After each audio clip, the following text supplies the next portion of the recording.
Halo teman-teman, perkenalkan nama saya Valentina Syagian, NIM 21020010034, jurusan Ilmu Kelautan, Fakultas Ilmu Kelautan dan Perikanan, Universitas Maritim Raja Ali Haji.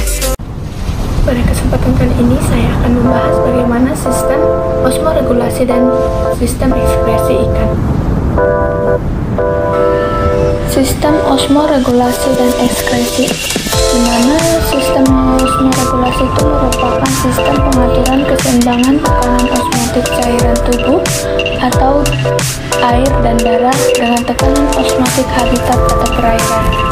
Sedangkan ekskresi merupakan suatu sistem pembuangan proses metabolisme tubuh, baik berupa gas, cairan, maupun padatan melalui kulit, ginjal, dan saluran pencernaan. Osmoregulasi penting dilakukan terutama oleh organisme air karena harus ada keseimbangan antara substansi tubuh dan lingkungan. Membran sel yang permeabel merupakan tempat lewatnya beberapa substansi yang bergerak cepat dan adanya perbedaan tekanan osmosis antara cairan tubuh dan lingkungan. Perbedaan osmoregulasi ikan air tawar dan air laut. Pada ikan air tawar, sedikit meminum air, mengeluarkan urin banyak dan encer, mempertahankan garam dalam tubuhnya.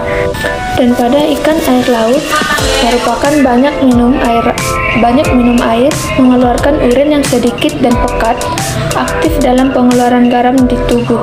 Cairan di sekeliling lebih pekat dari cairan tubuh ikan. Ikan banyak minum untuk mencegah kekurangan air karena tertarik keluar. Sistem ekskresi ikan, regulasi kadar air tubuh, menyeliminasi sisa nitrogen dari hasil metabolisme protein dan menjaga keseimbangan garam. Berkembangnya dua tipe ginjal pada ikan, yaitu satu pronepros. Pada pronepros adalah ginjal yang paling primitif meski terdapat pada perkembangan embrional sebagian besar ikan, tetapi saat dewasa tidak berfungsi. Fungsinya akan diganti oleh mesonepros, yang dimana mesonepros ini merupakan ginjal ikan bertipe mesonepros, berfungsi seperti opisthenoreptros dan embrio amniota. Keduanya mirip, perbedaan prinsipnya adalah kaitannya dengan sistem peredaran darah dan tingkat kompleksitas pada efisiensinya. Ada dua tipe ginjal pada ikan, yaitu satu pronepros.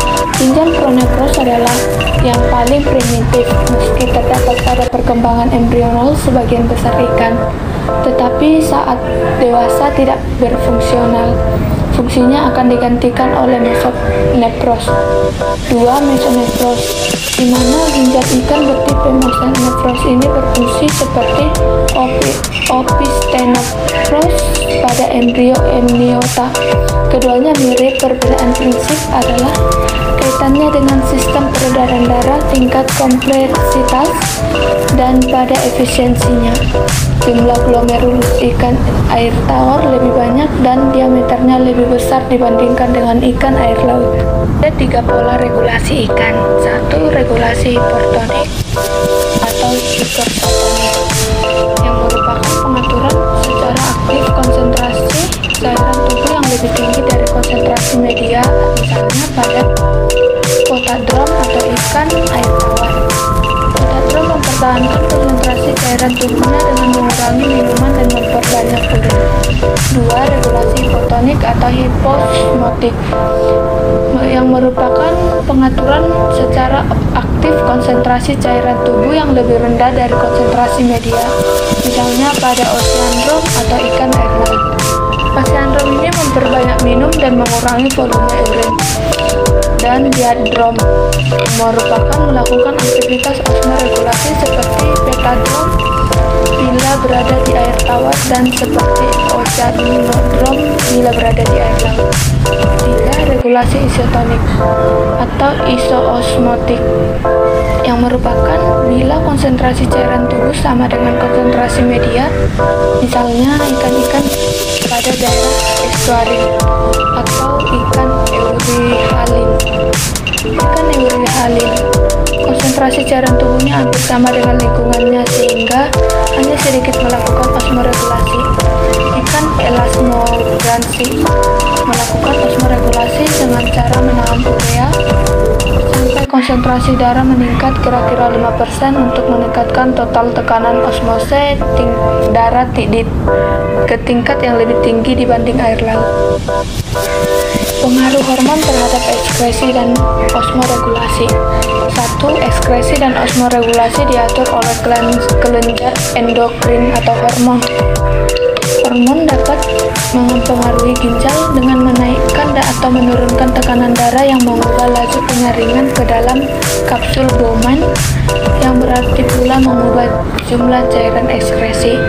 2. Hormon yang bisa mempengaruhi ekskresi ginjal dengan cara tertentu pada sel ginjal untuk mengubah permeabilitasi dan laju penyerapan kembali terhadap substansi tertentu. 3. Hormon juga dapat mempengaruhi penyaringan ataupun penyerapan pada enzim.